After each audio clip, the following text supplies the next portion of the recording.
ne va pas bien.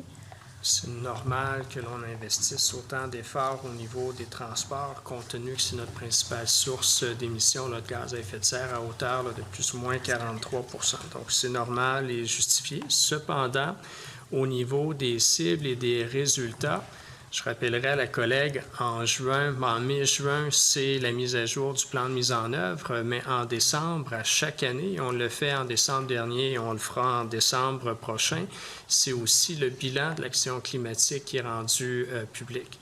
Donc, il y a un effort de transparence comme ça ne s'est jamais fait par le passé, donc on vient confirmer le résultat de chaque mesure avec des mesures qui, dans certains cas, performent mieux qu'anticipé et dans d'autres cas qui performent moins bien qu'anticipé. Et de façon très transparente, on met cette information à la disposition du public et on ajuste l'état d'avancée de notre quête vers l'atteinte de nos objectifs. Donc, dans certains cas, ça va moins bien, on s'ajuste et on le dit.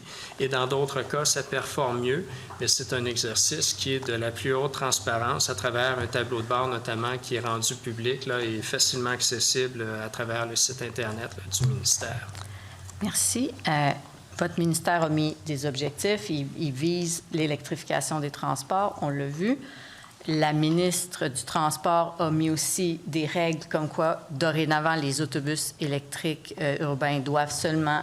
les subventions sont seulement pour des autobus électriques. Mais d'un autre côté, le ministre de l'Infrastructure, lui, a annulé un garage Newton qui aurait permis à la RTC à Québec de pouvoir avoir des autobus électriques.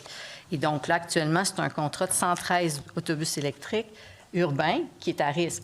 Donc, est-ce que les ministres se parlent? Parce qu'il semble manquer de cohérence là, dans les orientations gouvernementales. Non seulement on se parle, mais on est aussi soucieux de bien utiliser les fonds publics. Je veux dire comme ça, sans méchanceté, encore une fois, il y a certaines sociétés de transport qui ont eu des idées de grandeur phénoménales. Un garage à plusieurs centaines de millions de dollars, c'est sans doute injustifié pour obtenir les mêmes résultats. Désolée de vous couper, Monsieur le ministre. Ceci met fin au premier bloc. Alors,